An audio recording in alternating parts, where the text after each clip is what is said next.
You think you've mastered carry-on travel, but chances are you're making at least one big mistake. And no, it's not just about overpacking.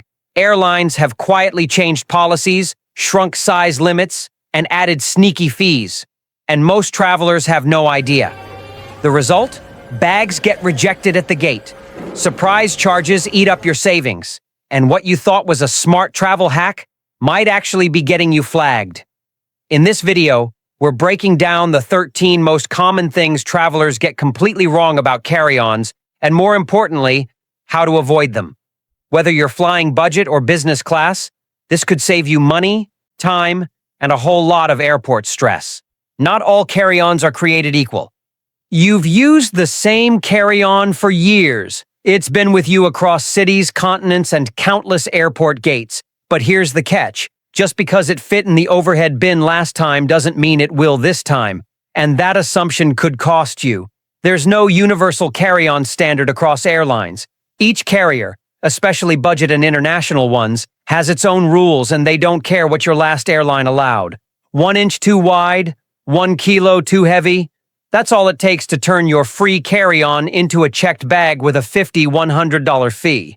And if you're flying ultra-low-cost airlines like Ryanair, Spirit, or AirAsia, the rules are even tighter, both in size and weight.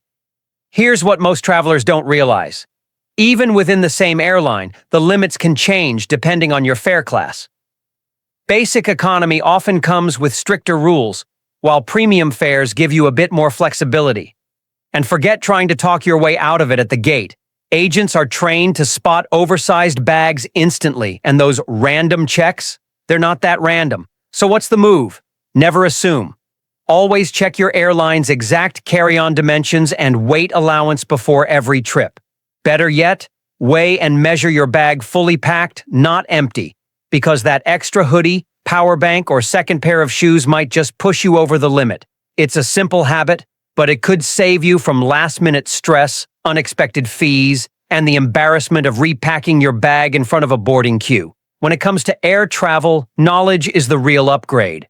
Your backpack might not be free. You know that small backpack you like to sling over your shoulder, the one with your snacks, charger, and headphones? Most travelers assume it's just a free extra. But here's the reality. On many airlines, especially budget and low-cost carriers, your backpack isn't a bonus. It's your only allowed item. That's right. Some airlines now allow only one carry-on item total.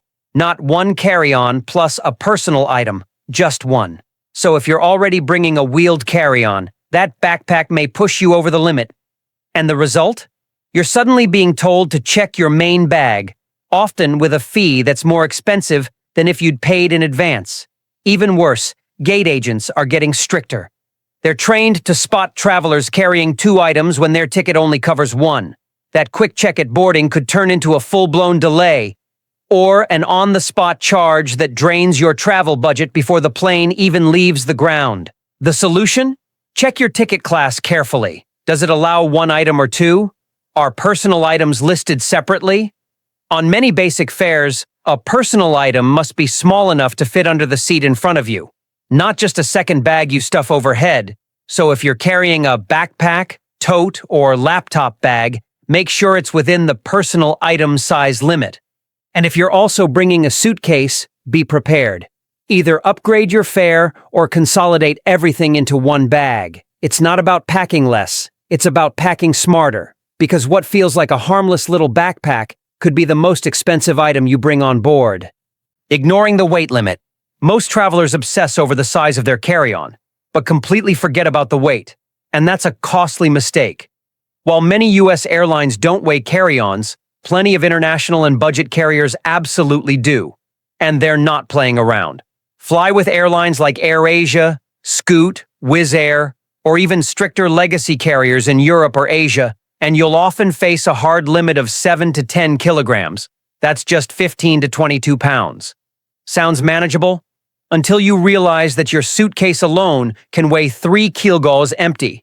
Add a laptop, chargers, toiletries, and a jacket, and suddenly, you're tipping the scale without even trying. What happens when you're over the limit? You might get flagged at check-in, pulled aside at the gate, or even have to repack your entire bag in front of everyone.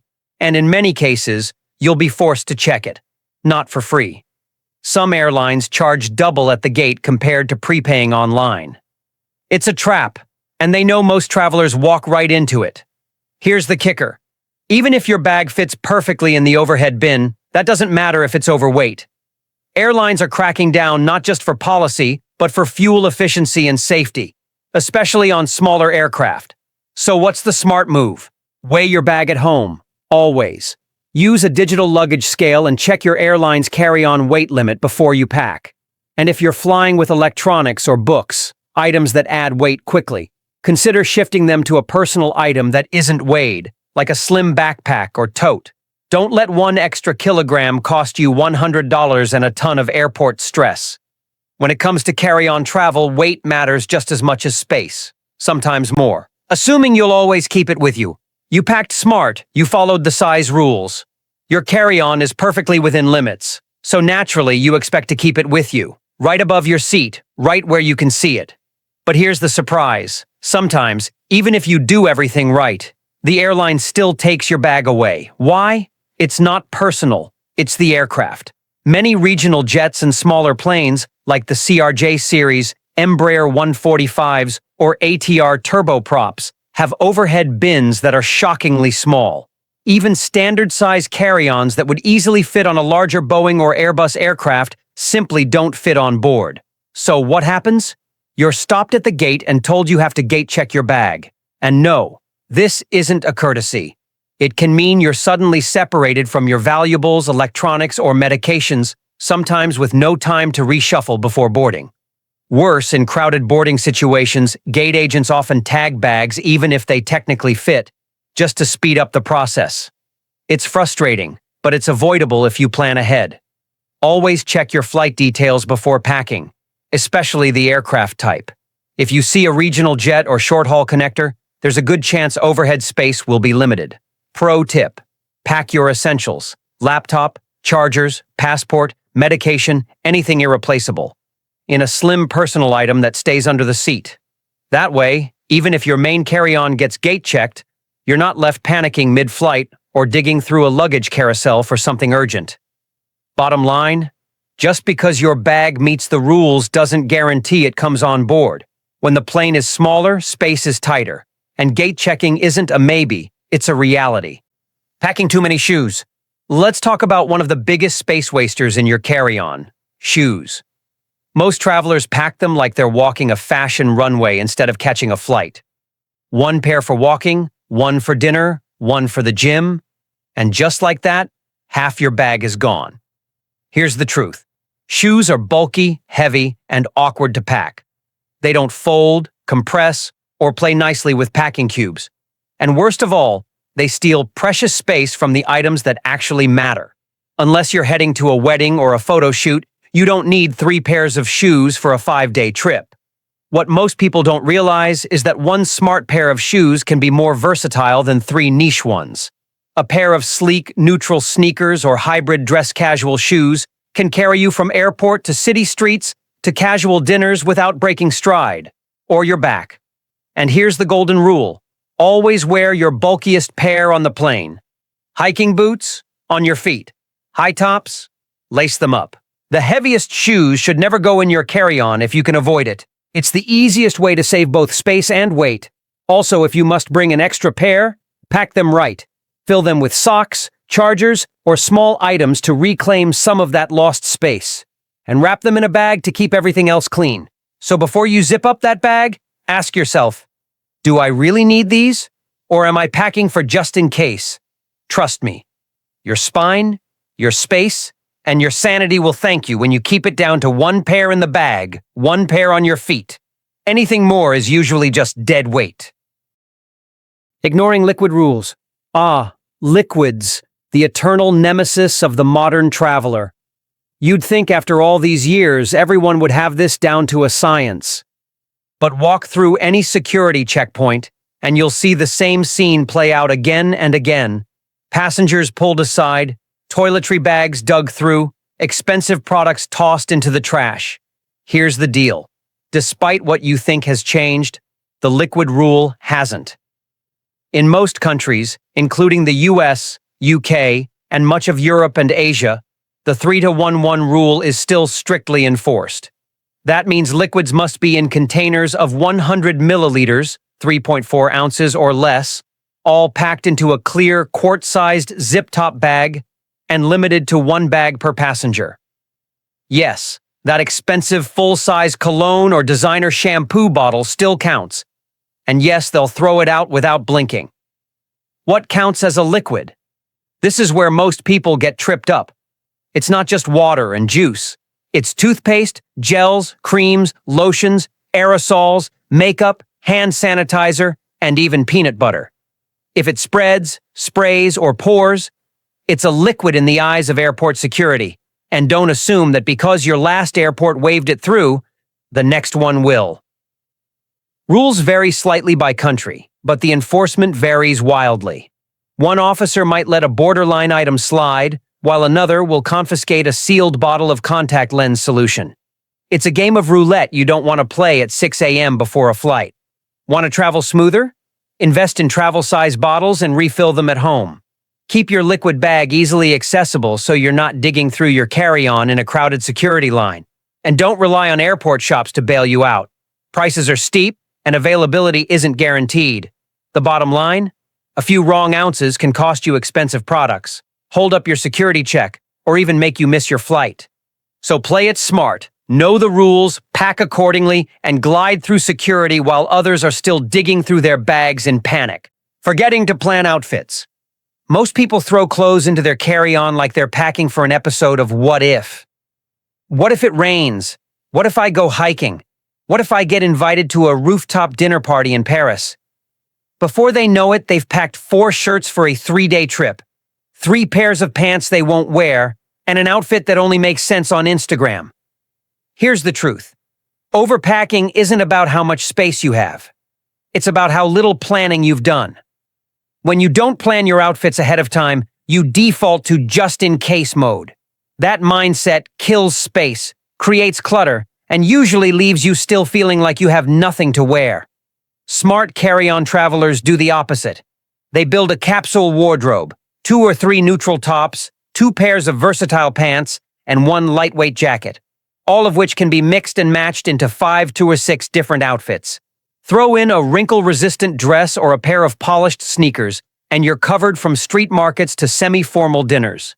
Even the days of the week can help you plan. Know where you're going each day, what kind of activities are involved, and what weather to expect. One 10-minute planning session can save hours of frustration and keep your carry-on light and efficient. Also, let's be real, nobody remembers what you wore yesterday, especially when you're traveling. You're not shooting a fashion campaign. You're navigating airports, walking cities, and living experiences. Pack for comfort, function, and confidence, not fantasy. And if you're wondering where to start, lay out your clothes before packing. Ask yourself, can I wear this at least twice in 2 different ways? If not, it doesn't go in the bag.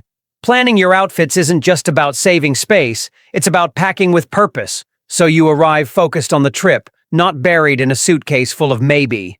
Trusting every airline to be the same.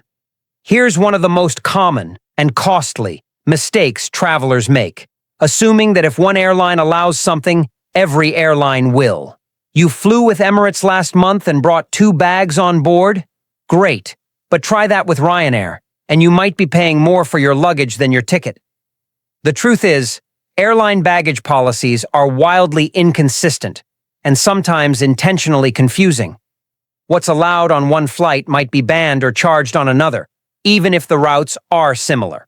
Budget airlines like Spirit, Wizz Air, and EasyJet operate on an a la carte model, which means almost everything, including your carry-on bag, comes at an extra cost. Meanwhile, full-service carriers like Qatar or Singapore Airlines may offer a generous 2-bag carry-on allowance even in economy, but it goes deeper. Different fare types within the same airline can also change the rules. Buy a basic economy ticket? Suddenly, your carry-on isn't free anymore. Book a premium fare? You might get an extra bag, priority boarding, or more weight allowance, even if the flight and plane are the same. And don't expect the airline to remind you. The fine print is there, but it's your job to read it. Even routes matter. Domestic and international flights often have different policies with the same airline. For example, United might allow a full-size carry-on for a U.S. flight, but limit it for a basic fare on a short-haul connection abroad. So what should you do? Simple.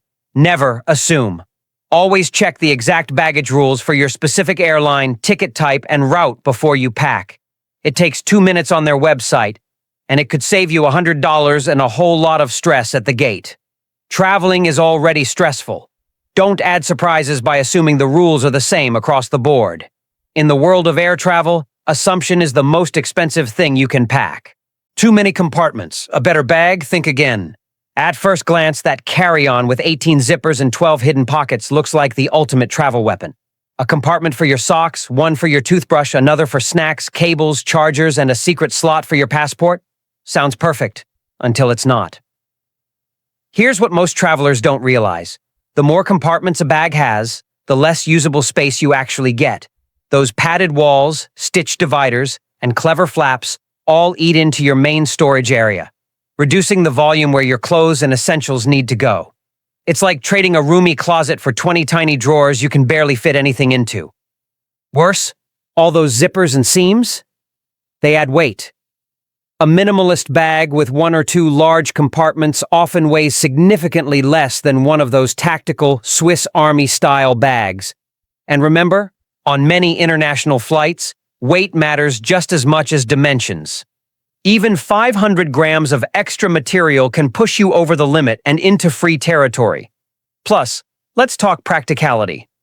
When you're rushing through security or digging for your headphones mid-flight, you don't want to be unzipping 7 layers trying to remember which tech pocket you used. The promise of hyper-organization quickly turns into frustration, especially when you're repacking in a hurry. So what's the smarter approach? Choose a carry-on with a clean, simple design. 1 large main compartment, a padded laptop sleeve, and maybe 1 or 2 well-placed exterior pockets. That's really all you need.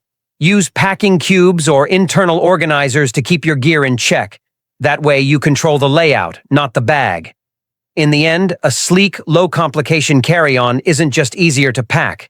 It helps you move through airports faster, stay under weight limits, and avoid turning your travel routine into a scavenger hunt. When it comes to bags, form follows function, and sometimes less really is more. Relying on gate check as a free backup plan. Here's a sneaky trap many travelers fall into, and it often backfires. They think, no worries, if my carry-on is too big or the flight is full, I'll just gate check it for free. Sounds harmless, even convenient. After all, you don't have to carry it through the cabin, and it still gets offloaded at the jet bridge when you land, right? Not always. While gate checking can be free on certain full-service airlines when bins are full, it's not something you can count on, especially if you're flying on a budget carrier or with a basic economy ticket. In fact, some airlines have turned the gate check into a money-making machine. If your bag doesn't meet the exact size or weight limits, you could be charged a premium right at the gate, sometimes double or triple what it would have cost you to check it online ahead of time. And trust us, at that point you have no choice. Either pay up or leave the bag behind. And here's what most people miss. Once your bag goes under the plane, you lose control. If you had valuables, electronics, or fragile items in there, they're now at the mercy of baggage handlers. And those soft landings are far from guaranteed. Worse, some airports don't return gate-checked bags at the jet bridge. They send them to baggage claim, where you'll now have to wait, and possibly miss a tight connection. So what's the smarter move? Never treat gate checking as Plan A. It's an emergency backup, not a strategy. Always know your airline's rules and pack with the expectation that you will carry your bag on board. If you're close to the limits, consider upgrading your fare or prepaying for a checked bag. It'll be cheaper and way less stressful. Gate checking should be a courtesy, not a gamble. Because when it doesn't go your way, you're not saving time or money, you're losing both. Packing banned items just because they're not liquid. You know the liquid rules. You've got your toiletries in a neat little Ziploc. So you're good, right? Not quite. Because here's what most travelers completely overlook. Not all banned items are liquids. And just because something's solid or dry doesn't mean it's allowed in your carry-on. Every day, security officers confiscate items travelers had no idea were restricted.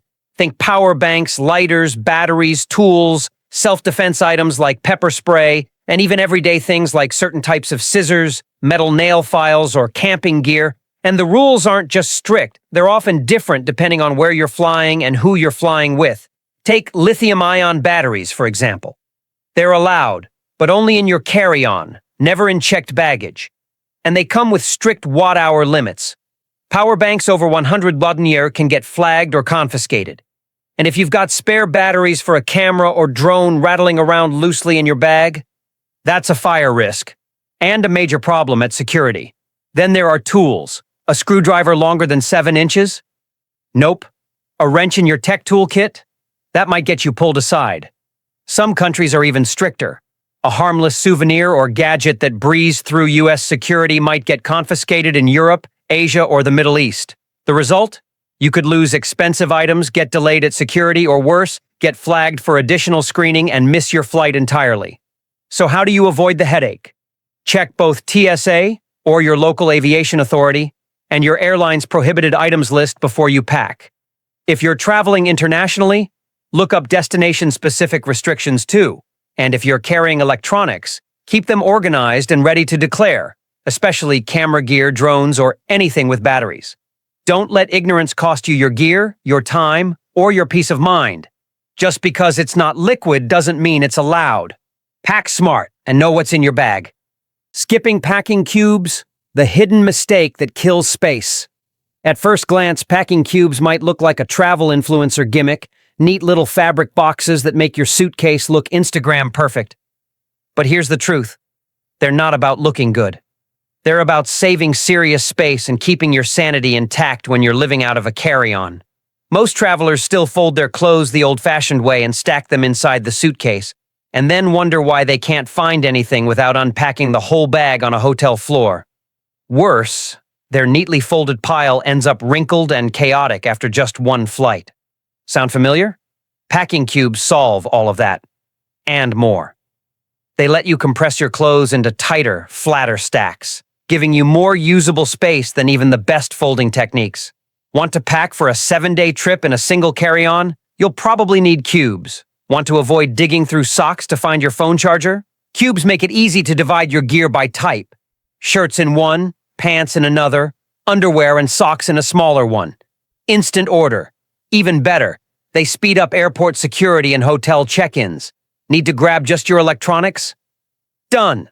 Want to pull out only your toiletries without exposing your underwear to the entire security line? Packing cubes give you that control. And here's an underrated benefit. They keep your dirty and clean clothes separate. When you're mid-trip and everything's been worn at least once, that clean, dirty mix becomes real, unless you're using cubes. The best part? You don't need to spend a lot. Even a basic set of 3-4 cubes from Amazon or your local store can completely transform the way you pack. Bottom line, if you're skipping packing cubes, you're probably wasting space, time, and energy every time you travel. And in carry-on travel, where every inch and every second matters, that's a mistake you don't need to make. Assuming you know it all. Let's be honest, after a few trips, most travelers start to feel like pros. You've packed your carry-on a dozen times, breezed through security, avoided baggage fees, and maybe even helped someone else at the airport who looked lost. You've got this, right? But here's the thing. Confidence can be dangerous in travel, especially when the rules are always changing. Airports update security protocols. Airlines adjust baggage policies. What was totally fine 6 months ago might now get you flagged, fined, or delayed. And unless you're checking airline websites before every trip, there's a good chance you're operating on outdated knowledge. The travel world isn't static. Budget airlines are constantly tweaking what counts as a personal item. New safety regulations affect what batteries or devices you can bring. International airports vary wildly in enforcement, and even tech, like facial recognition or e-tags, is changing how we board and check bags. In other words, yesterday's habits can cause today's problems. Even seasoned travelers get caught off guard. Maybe it's forgetting that a basic fare doesn't include overhead bin access, or assuming your carry-on will be accepted without realizing the aircraft is a regional jet, or thinking a familiar route means familiar rules, only to discover your connection is on a code-share partner with completely different policies. So here's the real takeaway. Stay curious, Stay humble and always double check. Don't rely on past experience alone. Treat every trip like it's your first, not in anxiety, but in awareness, because the moment you think you know it all, travel has a funny way of reminding you. You don't. So, how many of these mistakes have you been making without even realizing it? Be honest, even the pros slip up. But now that you know the truth, you'll never look at your carry-on the same way again. And here's the thing, what happens on board matters even more than what you pack. Ever wonder why the same flight feels totally different in row 7 than in row 27? Or how airlines secretly design their boarding process to make you feel rushed or special? That's coming up in the next video. So make sure you subscribe, hit that bell, and buckle up, because we're diving deeper into the world behind the curtain of air travel.